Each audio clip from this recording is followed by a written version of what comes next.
Welcome to Immigration Info, your ultimate hub for all things immigration. Looking for visa tips, country guides, and the latest immigration updates? You're in the right place. Subscribe for expert insights and join our global community today. Greetings, everyone, and welcome back to our channel on Immigration Info. We trust you're doing well.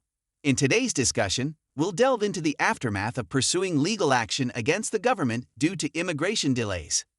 When faced with the challenges and setbacks of prolonged immigration processes, the decision to take legal steps against the federal government can be overwhelming. Understanding the legal overview. Challenging the government can be particularly daunting for immigrants coming from countries where such actions are not just discouraged but met with severe consequences.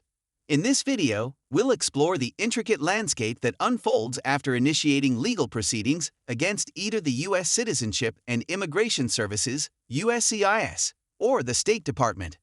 Addressing delays affecting immigrant visas, green cards, asylum, or citizenship cases. It's crucial to note that the subsequent steps in this process are intricately linked to the specifics of your case, whether you've opted for a mandamus petition or chosen delay litigation. Fortunately, the entire legal maneuver takes place within the jurisdiction of federal courts. The reassuring news is that as a plaintiff, your involvement typically doesn't necessitate a personal appearance before a judge. Instead, the process is administratively managed through thorough documentation and diligent legal representation. Remarkably, over 1,400 such lawsuits have been successfully filed, with none of the plaintiffs ever having to appear in a courtroom. Once the lawsuit is initiated, the next critical step involves understanding how the government's response will shape the course of events. The government's response. Upon filing the lawsuit, the government's response becomes pivotal in determining the trajectory of your case. The good news is that your participation as a plaintiff is predominantly paperwork-driven, sparing you from the need to appear in person before a judge. The government's reaction typically unfolds through a series of actions, which we will explore in the following section. Government action. USCIS and the State Department swing into action upon receiving the lawsuit. They have a 60-day window to respond, during which some offices may start immediate work, while others may wait until the last possible moment. Client engagement. Depending on your case's status, you may be called in for an interview, be it your first or a subsequent one.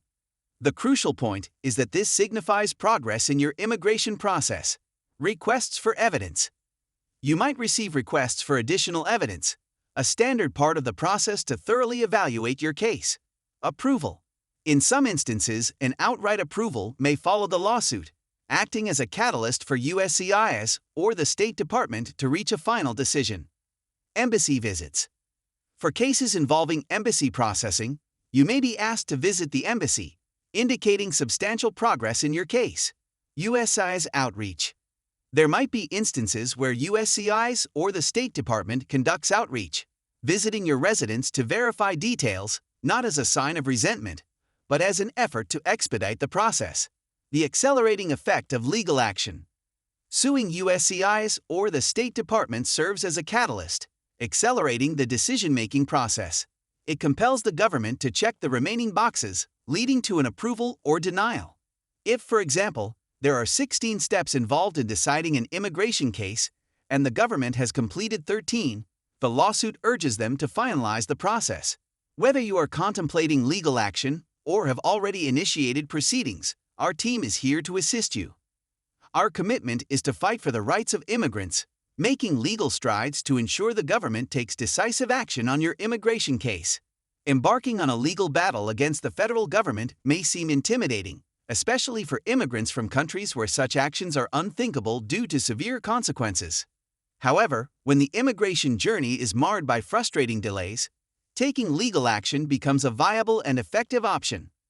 This comprehensive guide has outlined the intricacies of what occurs after making the critical decision to sue either the U.S. Citizenship and Immigration Services, USCIS, or the State Department for undue delays affecting your immigrant visa, green card, asylum, or citizenship case.